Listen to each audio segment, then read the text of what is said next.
Bismillahirrahmanirrahim. Assalamualaikum warahmatullahi wabarakatuh.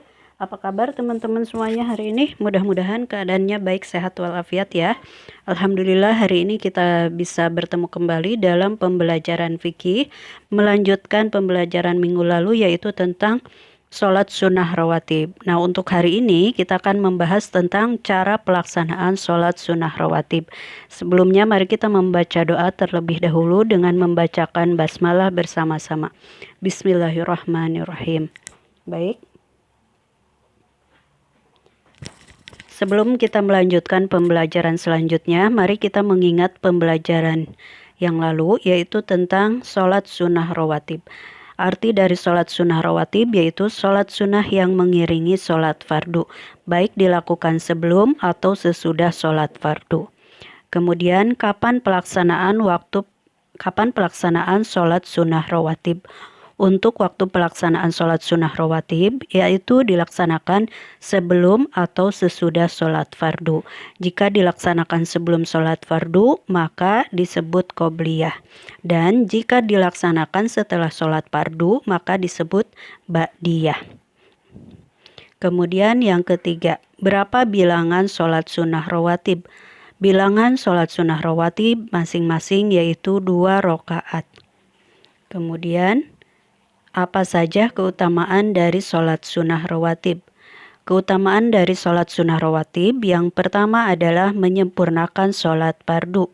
Yang kedua mendapatkan banyak kebaikan. Dan yang ketiga doa kita insya Allah akan dikabulkan oleh Allah Subhanahu wa Ta'ala. Baik, nah sekarang ada pembagian sholat sunnah rawatib dan rokaatnya. Sholat sunnah rawatib terbagi menjadi 2, yaitu yang mu'akad dan yang goiru mu'akad. Kenapa disebut mu'akad? Karena Rasulullah SAW sudah terbiasa melaksanakan sholat sunnah ini. Dan untuk goiru mu'akad, apa arti goiru mu'akad? Artinya kurang ditekankan pelaksanaannya. Karena Rasulullah SAW pun kadang melaksanakan sholat sunnah ini dan kadang tidak. Kalau untuk mu'akad, Rasulullah sering melaksanakannya dalam kehidupan sehari-hari. Baik, berapa saja rakaat untuk sholat sunnah rawatib yang mu'akad? Sholat sunnah rawatib yang mu'akad diantaranya 2 rakaat sebelum sholat zuhur, 2 rakaat setelah sholat zuhur, 2 rakaat setelah sholat maghrib, 2 rakaat setelah sholat isya, dan 2 rakaat sebelum sholat subuh. Adapun yang termasuk goiru mu'akad diantaranya 2 rakaat sebelum dan sesudah sholat zuhur, pelaksanaannya setelah mengerjakan yang rawatib tadi.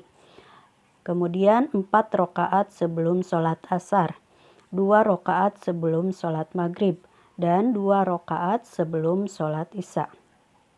Nah, itu pembagian sholat sunnah rawatib dan rakaatnya. Cara pelaksanaan sholat sunnah rawatib bagaimana caranya? Yang pertama tidak didahului azan dan iqomah. Jadi teman-teman harus dibedakan ya antara sholat fardu dan sholat sunnah rawatib. Jika sholat fardu didahului azan dan iqomah. Sedangkan untuk sholat sunnah rawatib tidak ada azan dan iqomah terlebih dahulu. Yang kedua dilaksanakan secara sendiri atau munfarid. Yang ketiga, bacaannya tidak dinyaringkan, artinya cukup terdengar oleh sendiri saja. Kemudian, jika lebih dari 2 rakaat, maka dijadikan 1 salam. 1 rakaat, jika lebih dari 2 rakaat, maka dijadikan 1 salam. Kemudian, sebaiknya bergeser sedikit dari tempat sholat fardu, ya. Sebaiknya bergeser sedikit dari tempat sholat fardu. Kemudian diawali dengan niat. Niatnya sesuai dengan pelaksanaan sholat sunnah rawatib, baik yang sebelum atau yang sesudahnya.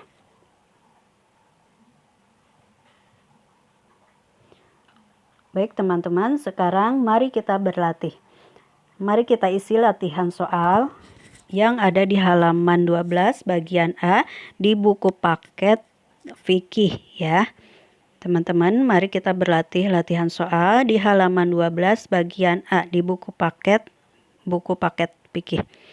Oke, baik untuk kehadirannya. Terima kasih semuanya, teman-teman. Miss ucapkan wabillahi taufik wal hidayah. Wassalamualaikum warahmatullahi wabarakatuh.